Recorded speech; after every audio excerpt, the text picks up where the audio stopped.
Hello, and welcome to another day of English 2. I'm your online teacher, Miss Abear.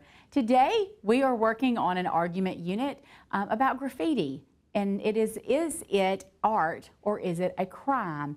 And so yesterday and the last couple of days, you have learned some vocabulary about this topic. You have dug into some media exploration. You've read some laws. You have kind of explored this a little bit. Today, we're going to be looking at the idea of what is public art. And again, this does come from our Common Lit 360 curriculum. This is entire units that Common Lit has put together for public school systems so that they have quality educational materials for students and for teachers. And so if your teacher needs more information about Common Lit and how to get to this curriculum, there will be links in the YouTube description. So just check for that and you should be good. Our essential questions for this unit, remember there are a couple that we're considering. Is graffiti a work of art or is it a crime to be punished? And how do we decide? So today we're going to be reading an article called What is Public Art? And it's about how legally created artwork can benefit a community. So for a second I want you to raise your hand if you have an example of a famous landmark statue or work of art that is open for the public to enjoy. Where is it located and what does it represent? Think about that for a second and then raise your hand to share your answers.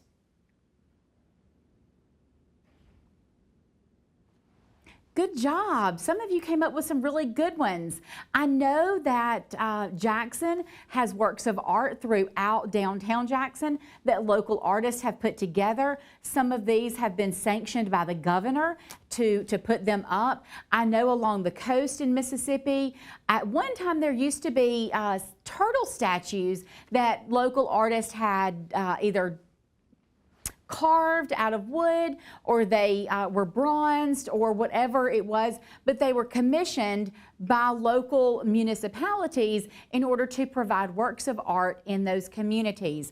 So as we read today, you're going to be working more independently on the definition of public art and what exactly it is and what constitutes it and what makes it different than graffiti. So as you read, you're going to be asking yourself what key details or examples help develop the central idea. And then you're going to, as you read this text, answer this unit's argument prompt, should graffiti be protected? So now, with a partner, you are going to read the article, What is Public Art? As you read, make sure that you are answering the questions in the margins. Because you are reading with a partner, anytime you read with a partner, you can answer those questions with a partner. But anytime you're working independently, you should answer those questions independently. When you get to the end of that article, there are a couple of things that it's going to ask you to do. One is to take notes on your argument essay in that graphic organizer. You guys have seen that. That's what we worked on last time, as well as some independent practice. Those are those standards-based questions that are going to help you get through that English 2 state test that you will have to take at the end of the year. So that is going to be independent work. Anything within your graphic organizer and anything at the end that says independent practice will be just that, independent. But for now, again, I want you to read with a partner or a small group. Your teacher in the classroom can make that decision on what is public art and answer those questions in the margins as you read.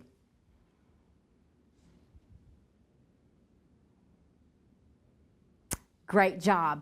Because you read this with a partner and because you did a lot of this work the last time independently, I want you with a partner then to think about the graphic organizer questions on what is public art.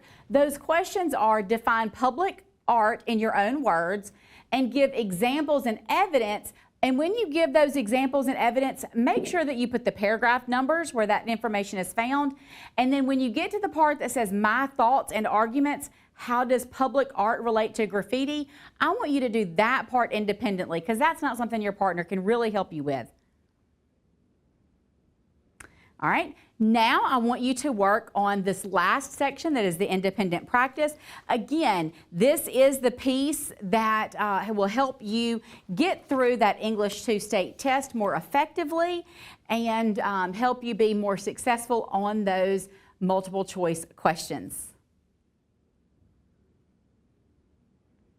The last thing that we're going to do today is to work on activity 3, that vocabulary activity 3. And what you will need is that vocabulary packet, that activity set, and then section 3 or activity 3 is fill in the blank scenarios. So fill that out and complete that. If you don't have time for that in class, you may need to complete it for homework. That's going to be up to the teacher in the classroom.